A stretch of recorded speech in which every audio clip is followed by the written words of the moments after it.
Welcome to Biz Coach and Coffee, where our guests are experts, entrepreneurs, coaches, and consultants that share tips, strategies, and tactics to help small business entrepreneurs grow their business for long-term success. Please welcome your host, Biz Coach Steve Feld.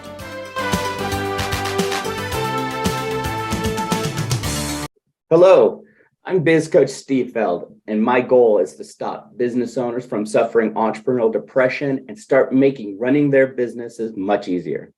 Business owners and entrepreneurs hire me to crack multiple 6 and 7 figures without burning themselves out. Today, we have another wonderful guest for you. We have Stefan Debois. And Stefan, he is the CEO of Pointer Pro. Now, he's going to share how to digitize your consulting services to deliver advice to clients at scale and why consultants need to stop charging their clients by time. Oh, yes. That drives me crazy when I hear experts, consultants, and coaches charge by time. Well, welcome, Stefan. And I got to first ask, how did you start in your business? How did it come about? What was the concept? Yeah, I started, in fact, as a consultant. I worked for various large consulting companies like PwC, PricewaterhouseCoopers, and a couple of others. And then after quite some years, I think I did 15 years in consulting in total.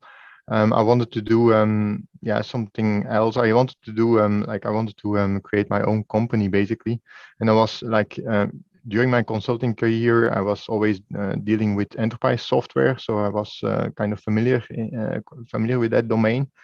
So then I decided to create my own software company. But in the beginning, it was more about quizzes and surveys. So the name was Survey Anyplace, and we wanted to add some gamification, some interactivity, and to have a better respondent experience for the one who is taking the survey or the quiz. And by doing that, collect better and more data, basically. So that was the initial start of our company. But then after a while, we saw that the survey market or the survey software market is quite commoditized. So it's quite difficult to compete. And then we switched to assessments. That was back in 2019. Assessments with personalized advice reports. Yeah? So you use the answers to the question in the assessments to personalize the advice reports, so to give really targeted advice. And that is all covered in one software platform, which is now called Pointer Pro. So we changed the name because survey was not anymore good to have survey in the name, because we're doing so much more than surveys with these personalized advice reports. So that's a bit of story. And of course, the higher level objective is not like the reports, just the reports, but the higher level objective is to help professional service companies to scale their business without scaling their headcount. Yeah? So the non-linear growth, as we call it. So before I've worked 15 years in consulting, we always had to recruit new people when we want to sell new business or increase our revenue. But we are looking now with digitization to allow professional service companies to scale their business without always recruiting new people. And automating their advice process is an important piece of the puzzle in that digitization process. And that's exactly what we do. We call it the Ask, Assess, Advise process, to 3 A's. That sounds very well. And it's exactly that process that we want to automate for our customers. Nice. Who's your primary customer? The primary customer is mid-size professional service companies. When we see when they are too small, probably they don't have enough budget to purchase a software product like ours, although we are not that expensive, I think. And when they are too big, then there's long sales cycles, and then there is a lot of enterprise kind of feature requests. which we are not having, or like we are working on it, but we prefer to have like more mid-sized companies at this moment. Although we also have like Deloitte and Capgemini as customers, and we also have other customers like financial services or AstraZeneca, the pharmaceutical company, who is like automating medical advice with our tool. So because we get our leads like inbound, so the customers like find us via Google or via other websites, and then they come to us. The advantage is that, of course, this is a quite cost-efficient lead generation mechanism. The disadvantage is that you also have you cannot choose your customers like everybody, as we get requests from all kinds of companies, and so our customer base is quite diverse as a consequence. When they come to you, what do you think their top problems are that they want to solve? Yeah, the ideal prospect for us, as we are inbound, and we see that in these days it's different than 10 or 20 years ago, and the customers or the prospects are already well educated, so they have done their research. So the best prospects for us are those who are like doing already assessments to automate their business, and they do it with suboptimal IT tools. Yeah, so they have, for example, a large Excel, and then they collect the data via Google Forms and they put it in a large Excel, and then they do some calculations, and the result of this calculation they put in reports in Word, and then they save it as a PDF, and then they send it to their customers. And that's for one report. You have, like, of course, Wow. to redo everything again if you want to send several reports. So it's we call it duct tape digitization. So it's not fully manual or so, but it's as your business or number of transactions starts to increase, it starts to hit the limit. And they feel those kind of pains that this doesn't work anymore, too much manual work. Also consultants that want to do something else than repetitive work. They want to do value-added service with their customers. So those are the situation. That's a typical situation that our prospect is in before coming to us. Yeah, that example you gave, I hear that all the time from business owners. It's like it takes them 10 steps where something could be automated with a platform like yours, and it'd be down to one. But yet they do exactly 10 steps. Yeah, so those are the ones that have already figured out that they have to put their knowledge, which is traditionally in their heads, like in a kind of system. It's better to have it in Excel or in a suboptimal IT system than to have it just nowhere at all, except for in your head. So what we say is indeed the first step is to step away from time and material business into more outcome-based projects. That's really the first step. If you are doing as a consultant the same kind of projects over and over again, let's say that you're a cybersecurity consultant. So then if you have done that with 5-10 customers, then you see hopefully some patterns and some things that some tasks and some questions you have to ask each time again. You can put that in an offering. You can put that maybe in templates first. Add some automation maybe. You have some deliverables coming out of that, like an audit report, for example, or maturity report for a cybersecurity kind of project. With that kind of deliverable, you can go to the next customer and then try to have him pay like just for the deliverable instead of for your time. Yeah, that would be a natural way to go to from time material to outcome based. And once you are outcome based, then of course you can apply, because if you are time material, if you apply efficiency gains, then the result is that you bill less hours, so not so interesting. But if you are fixed price, of course, then if you increase the efficiency, like thanks to digitization via our tool or other tools, then of course profitability increases. So you're really incentivized to apply those efficiencies. You've been in business for a while. What is one thing you learned the hard way? Yeah, I think especially those days where we were still doing surveys, or software for surveys. I don't have any like really horror stories where we had only like 1 month left to pay our salaries or so. That is not. I don't have that, but like the growth was very slow, and when we try to extrapolate that, then we saw that like whenever we get retired in 15 years or so, we still don't have a decent company. So it was not really a good perspective to have. So that was really hard, and but we at least we knew it, and then we started looking for a niche, because we knew, of course, that just by doing surveys for everybody, that was not like the way to grow a company. We started to look for a niche and to see that we could add more value to perhaps like a smaller target group, but then it's allowing us to go faster.